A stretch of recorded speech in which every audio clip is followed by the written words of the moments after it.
Hi class, Maya here, and today we have a very special guest. With us is Pedro, head of growth and CEO at GrowthHackers.com, which is the largest growth hacking organization in the entire planet. You won't believe it, but they have 500,000 members. Wow, mind blown. So thanks a lot, Pedro, for being with us and taking us on a growth hacking tour, a little excursion, how big companies are doing that and what are the tools that they are using here. So what are some practices that help when somebody is just like starting to formulate growth team in their company or just like to kick off the process? So what are the practical tools and techniques that can help us kickstart this process successfully? That's a really good question. So I would say that my biggest recommendation is for you to choose one single metric for you to attack. So whenever one of the main advantages of having a growth team is precisely that flexibility to fluctuate among different departments, right? So what we might be focusing on marketing right now, later on sales, then retention, and then revenue, and then in the product, onboarding, in different growth levers at different times. But you cannot tackle all of them at the same time. And that's usually what they think about when they start. So you're running something like, I'm running an A/B test to optimize the conversion rate of visitors to leads. But I'm also attacking the onboarding process, which goes to the growth lever activation. But I'm also helping the sales team with retention or with revenue, and also the customer service team with retention. So that's just too much. And again, if we take that metric that you mentioned, like 1 out of 10 experiments are actually going to work out. So that means that if you're going to tackle all of those different issues at the same time, you're going to need at least 10 different experiments on sales, 10 different experiments on marketing, 10 different experiments everywhere for you to get one single thing right. So my recommendation would be map out your funnel, your visitors, your leads, your sales opportunities, your clients, your referrals, everything. Compare that to the market average, or just looking at it, you might find the biggest bottleneck that you have on your funnel right now and tackle that. Get that to be kind of like your main objective, your obsession for the next 2 or 3 months. And then you can run a whole bunch of different experiments to focus on that specific objective. And once you get your target, then you get you just created a success case. You got more internal company-wide engagement, internal support, and then maybe more resources, more people, more money, more budget, more time for you. Whatever that is, you start to gain company confidence, and then you go into larger and more different objectives at the same time. But my recommendation for companies starting out is choose one single metric and tackle that for the next 1, 2, or 3 months up until the moment where you get an internal success case, and then you move on to other experiments and other objectives. So, okay, now companies have tackled their metric that matters. That's kind of done. How do they iterate ideas, how to fix it, how to improve it? Like, what are the best practices here? Great, yeah. So from my own experience, growth teams tend to think that creating an idea backlog is their responsibility.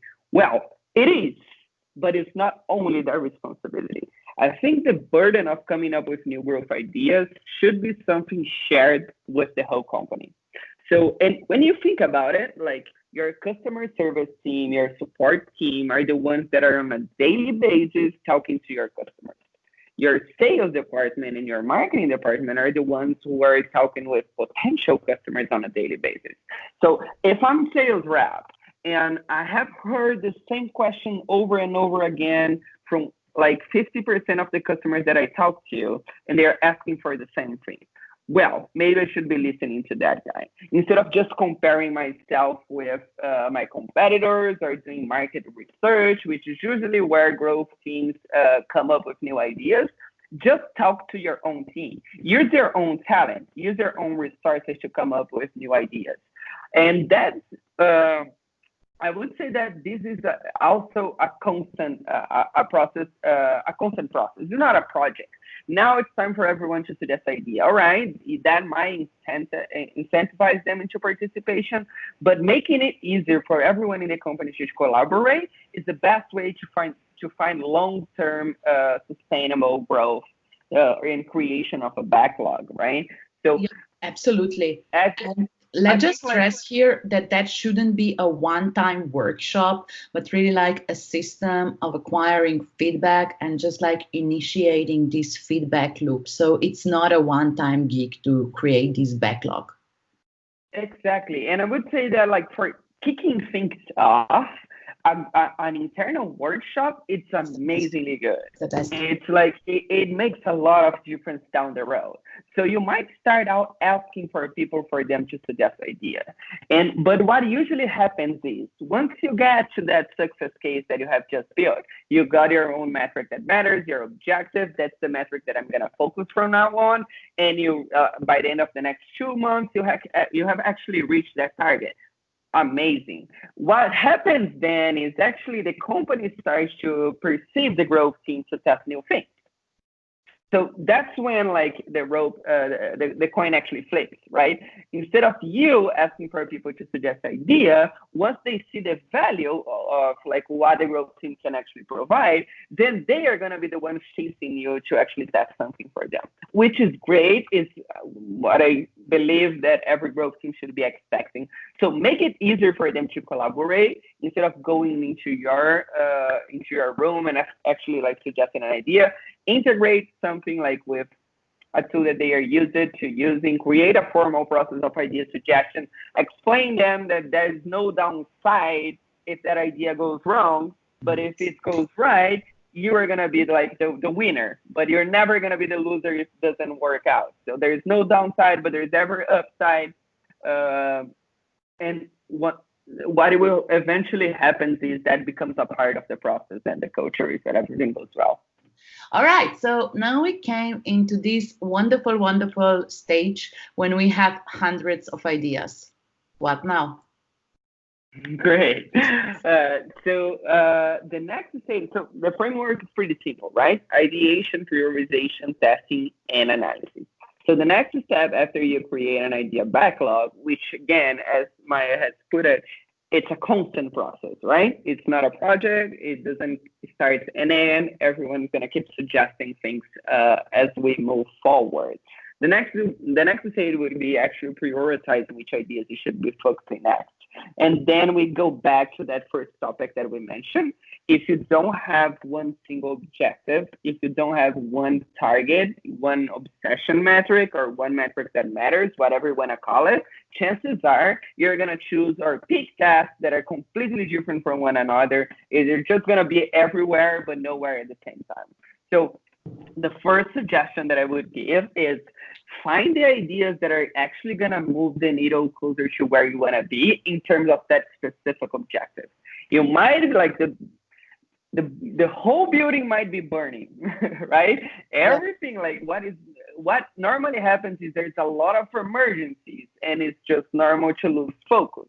But I would I I think it's Abraham Lincoln that has a really nice quote. Like, if you give me 3 hours to chop a tree, I would spend the first hour actually just sharpening my chop. So the point is, spend time to actually find the metric that you're gonna focus, and then select the ideas that are actually gonna move the needle in that direction.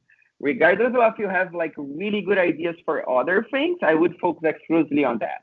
And we recommend, like, we internally use the ICE score, which is a prioritization framework. So ICE stands for impact, confidence, and easy.